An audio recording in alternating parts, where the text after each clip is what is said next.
Hello, hello, and welcome everyone. My name is Francisco Cantu, and I'm super excited to be with you all as I am every week. Today, we are continuing our series, but I'm particularly excited for the guest who is joining us today. Again, we have over the last few weeks shared a bunch of success stories of students who went through the college application journey and not only navigated it successfully, but they did so outstandingly. And today we have a remarkable case of success. Today, joining me and sharing his testimony, we have someone that not only went to undergrad school with a full ride scholarship, but who went on to also receive a full ride scholarship for his graduate program. He got his master's in computer science, finished this semester actually, and will be going to his graduation. His graduation will be happening in the coming weeks. This is an individual that works at one of the largest tech companies in the world. He's a dear friend of mine. He's a content creator, an entrepreneur, and I am very excited to be joined today by Daniel Mopsick. Hello, Daniel. How are you? Hey, Fran, everybody. Really excited to be here and share my story. I'm really thrilled with the kind of work that you guys do because my father was a guidance counselor at one time, so he told me a lot of these things that not everyone gets access to. So love the work you guys are doing at Best College Aid. Yeah, no, I'm very excited to have you here. Today we will be going through the overall journey that you went through, but before we get started again, I want to establish as much context as possible. You work now as a software engineer. You went to college for computer science. As I just mentioned, you managed to get a lot of accolades, success, and now you're sitting in an outstanding position that a lot of our viewers are going to benefit from listening to your story. But before we get started with listening or hearing all about your particular journey, I do have one question that I want to start with, and that is, what did your college education or education as a whole mean or signify or contributed to you ending in the position or finishing up in the position that you are here today? My education, the things I learned, the people I met were really everything. So just dating back to the good habits I learned in high school, the time management, the connections I made from high school led to college. College led to my professional career. And if I wasn't proactive taking these steps, trying to go learn new things, meet people, do the extracurriculars, go the extra mile, do sports and school, do everything, I wouldn't be where I am today. Yeah. Okay. Awesome. That's great to hear that it traces back from such a young age. And directly. Yeah, absolutely. So since you talked, that works perfectly into, the chronology that we want to follow today. I want to start off with your high school days, your high school time. If you want to paint a picture, talk to us a little bit about Daniel Mopsick in high school. I know you're from New Jersey, but for the audience who's listening to you for the first time, can you paint a picture of what you were like in high school, what you were looking for, the type of student that you were back then? Right. So it really dates back to even middle school. So I'm the youngest of 4 children. I have 2 older sisters and older brother. I got to watch them and see what they did correctly, what they did incorrectly, learn from it.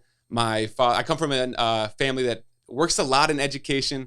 My dad entered as a vice principal of high schools, but he worked in guidance. So I knew kind of from an early age some of the things that these colleges are looking for, because it's not just the grades. You need the extracurricular. So I think it dates back to middle school and just something as silly as, okay, I took high school level Spanish 1 as an 8th grader, Algebra 1 as an 8th grader.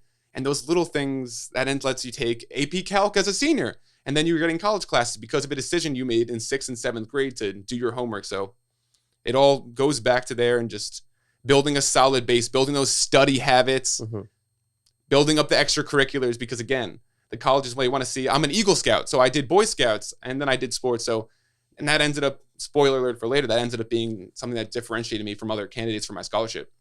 Right. So, okay. So definitely it's all a domino effect that, some of the decisions you take back then are impactful even today, as someone who just finished your master's degree. And you mentioned something very important, the value of, yes, obviously learning from information that is accurate and correct, but also learning from mistakes. You talked about your siblings, you talked about yourself. Can you take us back to maybe some experiences, or were there instances, experiences that you saw from maybe your siblings, or things that your father, who you said worked as a counselor, that you maybe learned from them that then later on impacted you? They could be positive, they could be negative, but things like, Eagle Scout, take extracurriculars. You might have alluded to some of them earlier, but yeah, that learning journey, what was it like for you from having mentors, people older than you? Right. I just want to say a quick hello to everybody. Thanks for coming out. But so it's easy to look back right now. If you could look back and say, if I knew what I knew now 3 months ago, you would make such different decisions. So in this case, I had 3 siblings, and they were able to do this and say, hey, when I was in middle school, I wish I spent more time on my homework. I wish I didn't just fool around with my friends all the time. I mean, everything in moderation. But because of that, I was able to recognize how important it was to, because on a Saturday, you're a kid, you want to play video games, you want to sleep in. But no, it's worth it to go to Boy Scouts, to go to the food drive, to go to your practice, because those are the things that separate you when it comes time for college applications, especially for scholarships. So just kind of knowing that everything is going to end up being worth it, because when you're a kid, you don't understand. There's no instant gratification to doing the right thing a lot of the times. And so that delayed paid off. But knowing what was ahead of me and what could have been there for me, I think that was the biggest thing. Just knowing, okay, hey, stay the course, do the right thing, and just trust your parents. Yeah, no, and it sounds like having those mentor figures within your realm, your older siblings, your parents, they all contribute to kind of get an understanding of what you were saying about instant gratification versus delayed success. So before, we talk about the roles and we talk about, guidance counselors, we talk about the actual, tangible process. I did want to ask you, just because people always with these types of interviews want to know about, we can do it in parts. First, can you talk a little bit more about your academic profile, the type of student that you were in high school? And then we can maybe expand on the extracurriculars you already alluded to. So can you talk about the classes that you took, the GPA that you had? You don't have to get too specific, but just a general description. Because again, we have a lot of parents who have students who want to go on to computer science or who want to go get their master's degree eventually. So how do they compare to STIC back then? What were you doing? So I was a straight A student, so that helps. That helps. My first B rather, was when I studied abroad in college. I got a B in cooking in Florence, Italy. Still a little upset about for Chef Dante, but so what I looked like is A's and just learning good habits from a young age. What about the AP classes in high school? Did you have any particular field, subject matter that you leaned towards, that you preferred? Yes. So luckily, where I grew up in New Jersey, there was some vocational schools. There's some magnet schools. I encourage folks to check out what's around them, because I knew from a young age I wanted to get into computer science. I enjoyed not only video games, but also getting on my computer and seeing how things work, just messing around. And then when I learned the kind of job opportunities that were out there, and that's something that came from having a father that was in guidance and having older siblings. Because when I was thinking about what do I want to be when I grow up, I had the context you want to pick something that there's going to be jobs for in the future. I mean, it's not guaranteed, but computers aren't going away. They're still here. So I picked my school specifically because they had computer science courses. So because of that coursework, I knew I wanted to go there. It only had 2 AP classes, only an AP Calculus and AP Art. Mm-hmm. So I did not enter college with a lot of college credits. So I definitely encourage folks to take advantage of these AP courses, because you get your college credits a lot cheaper that way, and you build a stronger educational base. But I was able to make out well even without a lot of APs. Yeah. And one thing that we teach our families or students inside our Best College Aid program is the fact that colleges will know, because that's what they dedicate themselves to, admissions counselors will know the different types of opportunities that are offered at different high schools, at different counties, at different areas. So when students apply to college and they send their transcripts from their particular school, they will know, even if there were only 2 AP classes available at a high school, they will know if a student took advantage of that opportunity. So it's not a general, everyone needs to take 12 APs, but rather out of the opportunities that you had in front of you, whether that was just 2 APs or 12, how did the student take advantage of what was in front of them? So it sounds like you took advantage of everything that was in front of you as far as opportunities in the academic realm within your high school. Now, I want to go in now an organized list of the extracurriculars that you took advantage of. I know you alluded to some of them earlier, but can you talk about all of your extracurriculars and the degree of involvement, whether it was just a participant or you had a leadership position, or if you didn't have a leadership position, was there any impact that you had in particular within an organization? So can you talk about those? I would love to. The one that really jumps out to me and the one I'm most passionate about is Boy Scouts of America. I think that's a great way to help you go from like a boy to a young man, the things you learn there from a young age, the responsibilities. So I really took that to the end. I'm an Eagle Scout. I'm so proud of that. And you don't say that you were an Eagle Scout or you used to be. You're always an Eagle Scout. So I am an Eagle Scout. In addition to this, extracurriculars, I guess we can include the sports in there, right? So I was a varsity athlete, American football and basketball. I loved that. That was just very fun. And other extracurriculars. Okay, my high school's newspaper, I was the web editor. So that was a leadership position in there. So I helped choose the articles, edited other student articles, and helped put the websites together. So that was great. In addition to this, I did like National Honor Society. That just has a participants. I believe that for the most part, that's it. Those are the most important. Like, right. Yeah, the varsity athletics, then being an Eagle Scouts, and then a web editor of the school newspaper. Perfect. Yeah, no, and another thing that we teach our students at Desk College that you very much did is you want to have a cohesive application. You want to submit something or apply somewhere telling a narrative that is going to continue being the case when you're in college. And the fact that there is some technology within what you did within the newspaper aspect of it. And then there's also, the morals of integrity, under which I'm sure some of your essays talked about or maybe alluded to, the Eagle Scouts and the tangible skills that you learned there. Again, as long as you're applying to college with a cohesive narrative about who you are and where you want to end up, it's very easy to be authentic and reflect that through your application itself. So now I want to pivot, now that we have a good understanding of who Daniel Mopsik was in high school. I want to talk to you now about what the people are here for, what people are joining us here to hear about and learn about, and that is your application process. I want to learn more about, first, how you decide. Were there any particular figures that helped you along the way in a direct or indirect way? Any mentors, any counselors, anyone that played a significant role in making the list of colleges or deciding where you're going to end up and then going through it? My biggest mentor to that has to be my father, just because of the experience he had. In addition to this, I had some quality guidance counselors at our high school, and we had a course that covered, I forget the actual name of it. It might have been just called like financial literacy, but one of the things ended up being, all right, like, how do you choose a college major? How do you kind of think about what you want to do in the future? So my high school definitely equipped us with these tools. And so we're lucky enough to have access to that as part of the school program. Yeah. Well, now I'm excited for the next question, because usually in this particular circumstances, we separate the questions of, okay, what was the role that maybe a counselor had? But then I also like to ask, because we have a great amount of parents who are watching this right now, who are joining this join every week. And I always separate those questions between the role of a counselor or a teacher or a mentor role, and then the role of the parent. So if you could maybe separate what your father, you already mentioned that he did, but maybe something as far as driving you to practices or the moral support or anything that has to do with the realm of a parent, for all the parents who are watching this, who can maybe learn a thing or two about the great job that your parents did at raising you and helping you get this far.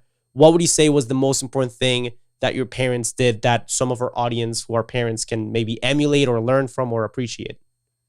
At its very basics, just all the love and support. And there's no me without my mom and dad. And I think my dad might be watching, so I'm not just saying that, but it's like you said, just getting driven to and from practice, having a meal at the end of the day, making sure that someone to help with the homework. My dad would quiz me for the vocabulary every week to make sure for my vocabulary quizzes.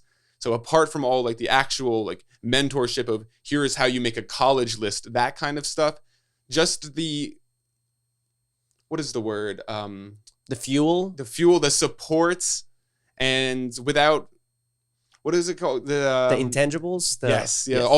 All of the supports, just no matter what, day in and day out in the love, because it can be. And they didn't set impossible expectations for me. They would always just say, just be the best Daniel you can be. Yeah. And that was enough. And because it can be hard. I'm sure it's a fine line for parents. I'm not a parent myself, so it might be very difficult because I want this so bad for my kids. But if you end up pushing them too hard, you can end up pushing them away. It's tough. But just guess the love and the kindness my parents showed me. Yeah. And right now, something that is very exciting about this interview is every week, and obviously throughout our Best College 8 program, we teach our students and we teach parents who might not know this, the value of the emerging technologies. And a lot of parents, for example, think that their students might be wasting their time with the things that they are passionate about nowadays. So I remember, back in my day when my brother Vidal wanted to, go into sports journalism, a big chunk of his free time was spent watching sports, watching soccer instead of hanging out with friends or studying even. And now, he worked as a TV producer for the largest soccer network in the US for 10 years. And now he works at the Mexican national soccer team. And you are someone, Dan, who day to day, not only because of your job in tech, but also because as an entrepreneur, as a content creator, you get to experience day to day a lot of people who are involved with their passions, more particularly gaming, streaming, and, kind of integrating that into the conversation of going to college and the college application process. We talk to our students about the emergence of, for example, esports, or the emergence of competitive, streaming leagues. And there are classes that are now revolving around social media and how to, crack the code of content creation and marketing and all that stuff with technologies that were not around when parents were applying through the process themselves. So do you have any insights as to, or any words of advice to parents who have kids that might be into something so niche as part of their extracurriculars? How do you see that growing, emerging? What was the role particularly with you? Maybe you can talk about Boy Scouts or about, gaming, how that turned into now what you do with your channel. Can you talk about that? Yeah, I think it's really important. I mean, the power of technology is just truly incredible, and the rate of change in our world. And there's jobs that exist now that didn't exist 5-10 years ago. So I guess my biggest advice would be just to feed your children's passion, because something that may not be an extracurricular when you were younger is an extracurricular now. And there's ways that you can frame it, that this is leadership, this is something that you're building, this is experience, everything really is. So I think just nurturing that passion and encouraging it, even if it may be something that you don't really understand. And it goes back to the supporting. My parents always support me, even though they don't understand what the heck I'm doing. They're just 100% behind me. Oh, that's a beautiful answer. I love that. And that's what we recommend to our students inside Best College Aid. And if you're watching this, that should be a motto as a parent. Now, going back to your own particular process, because I'm sure that people want to hear about, maybe there's someone watching this who wants to study computer science or who wants to go down that route. Can you talk now about a little bit more of the technical stuff as to what you did to select the colleges that you applied to? Maybe you can talk about that, how many are the ones that you applied to, why you did it that way, and, take us back, paint a picture of that application process back in the day. So it started with knowing that I wanted to do computer science. So then I began my research there. Okay, what are some of the top X amounts of computer science schools? And so then I knew my student profile for my ACTs, my SATs, my GPA. So I found, all right, 2 targets that I think I'm a good match, that I fit that profile. Then I picked 2 reaches that okay, I've applied to the best computer sciences in the country, like Carnegie Mellon. I applied to Georgia Tech, didn't get in. And then another one, I applied to University of Virginia, did not get in. So I ended up with University of Maryland, which was I fit the profile, and Stevens Institute of Technology in Hoboken, New Jersey, and then lastly Marist College, which where I ended up going. And funny enough, with Marist College, I only knew that they had a good computer science program because their college representative, very old-fashioned, walked up to my lunch table and said, "Hey, what are you boys interested in studying?" I said, "Computer science." And he said, "Well, I don't really know much about it, but I think we have a solid program." And he ended up being correct. Yes, nice.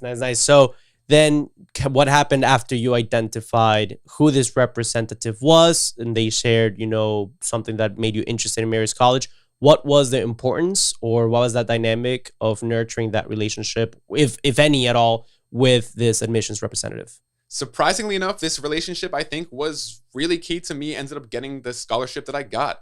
So once I really pinpointed Marist as somewhere I could really see myself, I had the college rep's card, because you get their card, you get their email, and I reached out and I said, "Hey, it was really great getting to meet you. What are some of the things that this college is looking at in applicants? How can I make myself into the ideal Marist student? What are some kind of things that you're looking for?" And so we began this dialogue, a couple emails back and forth. And so then I went to some college fairs and spoke to him again, built that rapport, because I knew that this is somewhere I really wanted to be. I only knew about the value of this relationship because, like I said, my father was a guidance counselor. So he knew that, and then he later worked for Sarah Lawrence University as a college rep. So being a former college rep himself, he knew that the power that the face-to-face still holds a lot of value because a lot of times in college admissions, you are just a number. But if you can get put in some face-to-face, that could make the difference. No, that's remarkable advice. So that's something that you learned as you were going through the process yourself. But if you're a parent yourself, or you're a student right now watching this in 9th, 10th, 11th grade, whatever the case might be, keep in mind that this is something that now that you know that is something that could play a role in your college application process, you don't have to wait until a college admissions representative walks to your lunch table. You can proactively search out this role. And again, that's one of the more technical, tangible things that we teach through our students at Best College that hopefully you learn from this conversation and that you or your student can apply to your particular process. So, okay, now we know how you ended up with the list of schools that you ended up with. We know why you eventually settled in, or why you decided to attend Marist College. Can you now talk about the transformative nature, or why Marist College itself did, or how it contributed to your job right now? Can you talk about the experiences that you had, how you took advantage of your college education? Give us a little synopsis of your 4 years. Yeah, and it all dates back to even back into high school when I was getting my acceptance student, or when they accept you and you're trying to choose. I was between Marist and the University of Maryland. I went to accepted student stay at University of Maryland, and they had offered me $1,000 in student aid because I'm not from Maryland.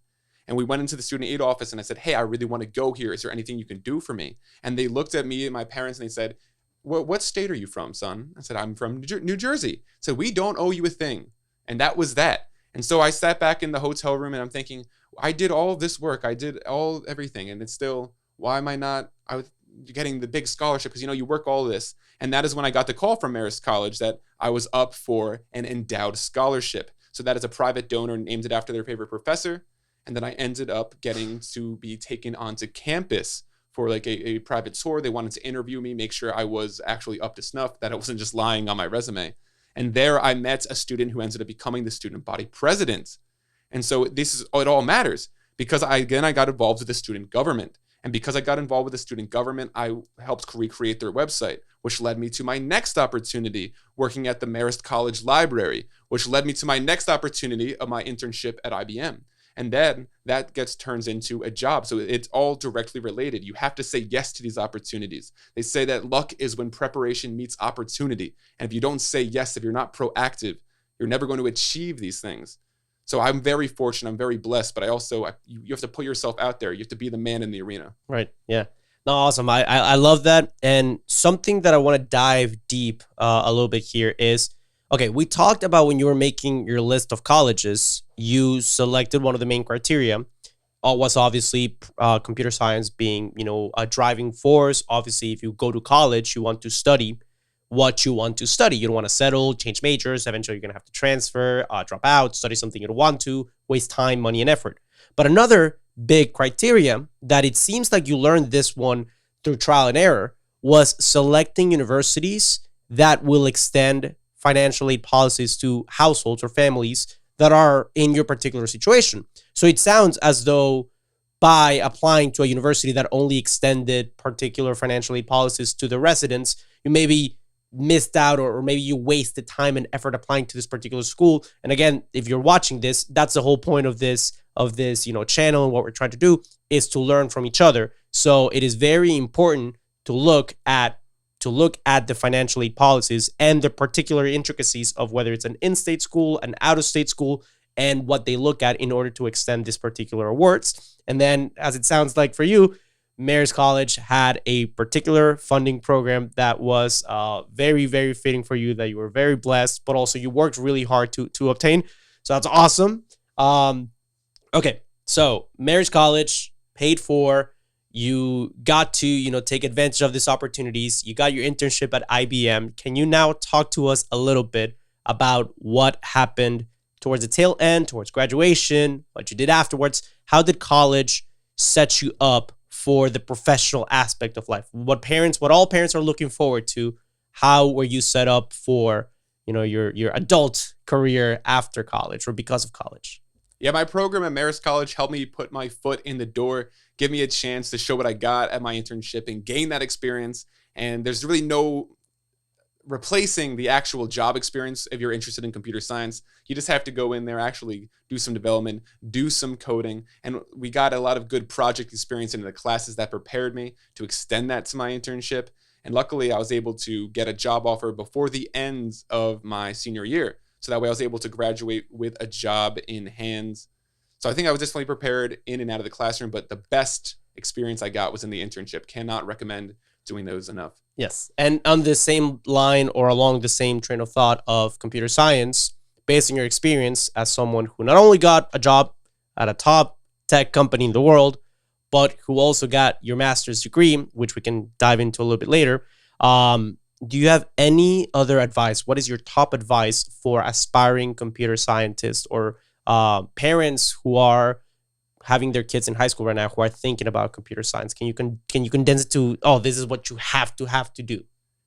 If you're a high school student out there that's considering computer science or a parent, you just have to be willing to fail, because when you do computer science, you're going to fail over and over again. You're going to hit your head against the wall, but eventually things are going to start making sense. So the biggest skill you can have in computer science is the ability to learn. You need to be a sponge. You need to learn a lot. You need to learn every single day. I'm a full-time software developer, and I'm constantly looking things up. I'm constantly learning. There's not one day at my job when I'm like, okay, well, I know everything there is to know here. I'm just doing it. No, it's just every single day. You have to be willing to learn, willing to fail, because you're going to fail. Yes. No, and can you talk, or do you recall, because that is a very mature insight and a very realistic insight as to what that looks like now after you understand that that's the landscape and that's kind of the industry.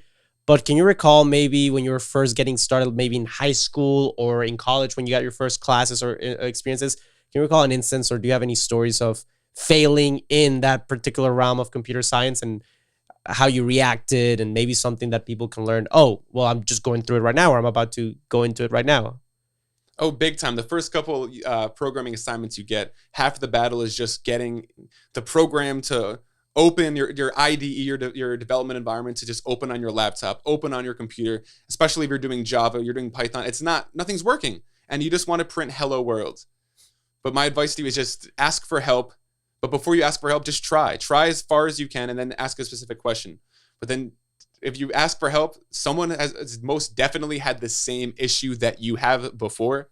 So you don't have to invent the wheel every time. So I'd say just try as hard as you can, get as far as you can, and then ask for help. And the trying will help you generate some pretty good questions. Awesome. That's beautiful. Took a couple of, obviously not a computer scientist myself, but took a couple of classes in college and can certainly understand how difficult it is to even open the shell where you write everything. So very, very relatable. And it's good for our audience to hear this right now. Before, we finish up or hear more your final pieces of advice for our audience, I do want to ask you about your experience now with higher education, with your graduate education. So can you talk a little bit about what applying to Vanderbilt was like, your experience studying at Vanderbilt, your educational experience after graduating Marist College?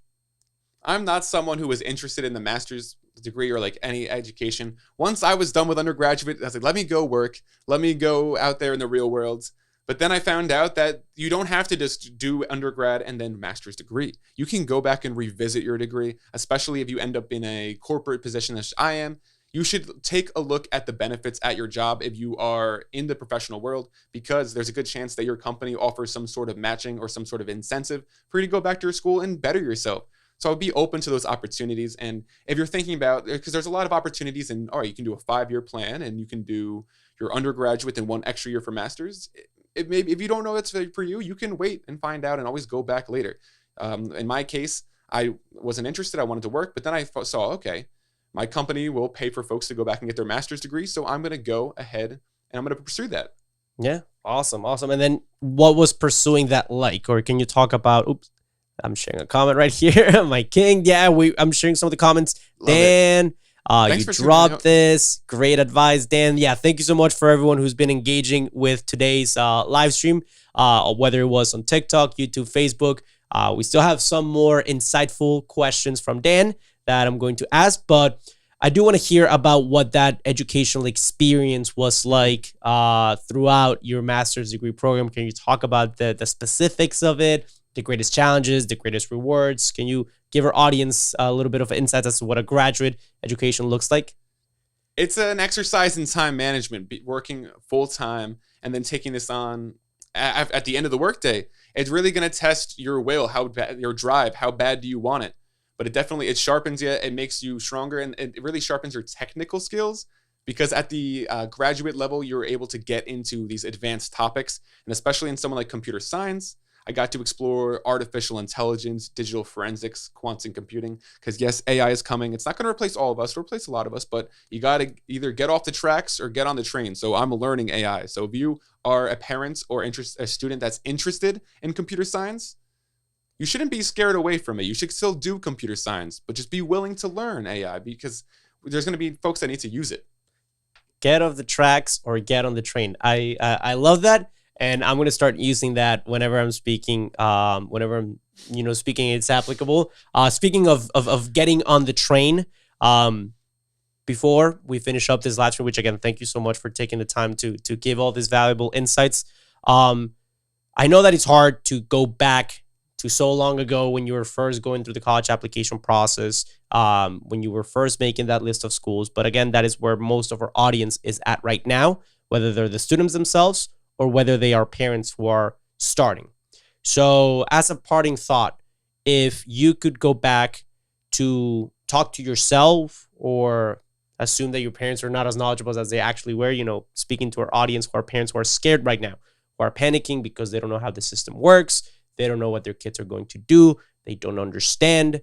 From your experience as someone with a master's in computer science from Vanderbilt, who works at IBM, who graduated with full ride scholarships for both his undergrad and graduate career, so as a leading authority on the subject, do you have any parting wisdom, advice for someone whose dream is to be where you are at right now, but who has all of the work ahead of them? Anything that you want to say, anything that might be helpful to them that was helpful to you?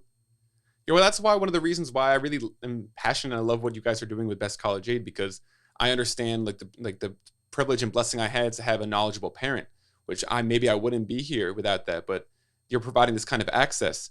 So what I would say to someone who is in my position, who wanted to get an undergraduate degree completely paid for, a master's degree completely paid for, that's $300,000 in scholarships. And I would say just trust yourself, trust your parents, and trust that it is going to work out. And it's not going to be this immediate gratification. You're not going to study a couple days or go to a couple food drives and all of a sudden people are going to be throwing money at you. It's years of work, but it's worth it because you can just be the person that you want to be. So you want to trust these mentors, trust your guidance counselors. It may seem really, why do I have to do this homework? Why does it matter? It does matter.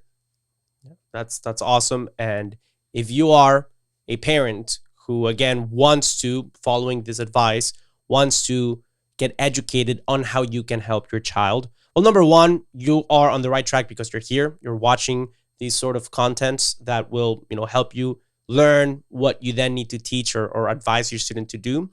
But again, through these interviews, we seek to inspire people. We seek to give little gems, nuggets of information that will be helpful here and there. But in reality, if you want to learn the more technical skills, the more tangible skills in a more organized fashion, we do have a free resource for you. If you're watching on TikTok or Instagram, you can go to our link in our bio. You can go to the link in our bio on our page. You can go to where it says Best College Aid USA. And then there you will see a presentation that I finished recording and that I finished scripting out. We edited very recently, a few weeks ago, that has the top secrets and the methodology that we teach our students at Best College Aid to help your student get accepted to college with scholarships. It's completely free. All you need to do is register for it. And it's an hour and 10 minutes of information like this, but more organized and geared towards, again, helping you, okay, this is step 1, step 2, step 3 on the road to college for both admissions and scholarships. So you can go ahead and register for that in the link in our bio if you're watching on TikTok and Instagram. If you are on YouTube or Facebook, you can look at the description of this video, of this live stream, And there you will see the link to the presentation. Again, that is one free resource that you can go ahead and start with if you're a parent who wants to, again, follow this advice and learn how to help your child. And also the recording of this live stream will be posted on our Instagram page. It will be posted on our YouTube channel, on our Facebook page. And if you're watching on TikTok, you might just have to go to one of those channels to rewatch this if you came in late. But again, link in our bio, video's description, or the recording of this video are all great, phenomenal ways to get started or to, take that next step forward. And yeah, I just want to, again, I'm humbled. I am super inspired by your story. Got a lot of good insights, and I think our audience as well can learn and aspire to be like Dan Mopsick and end up where you are at today. I just want to congratulate you, commend you, not just for being a successful navigator of the college admissions journey, but being an excellent individual, a good friend of Best College Aid and the Best College Aid family. And thank you so much for being here, Dan. I am super happy to know you. And good luck, because you will be moving away soon to New Jersey, to the great state of New Jersey. So good luck on that. And thank you so much for joining us today. Thank you. Thank you, Best College Aid and all the folks watching. And one last quick little message to the parents is that if you want this for your kids, you want it, and it feels like your kids don't, try to explain to them why, because kids, we're dumb. We're dumb. So if you tell the people the why should I do this, and that there is going to be a payoff. So that's my last message for the parents. Yes, awesome. Thank you so much for everything. Good luck with everything. And if you're a parent watching this, don't forget to follow us, and we will see you next week. Have a blessed rest of your week, y'all. Bye-bye.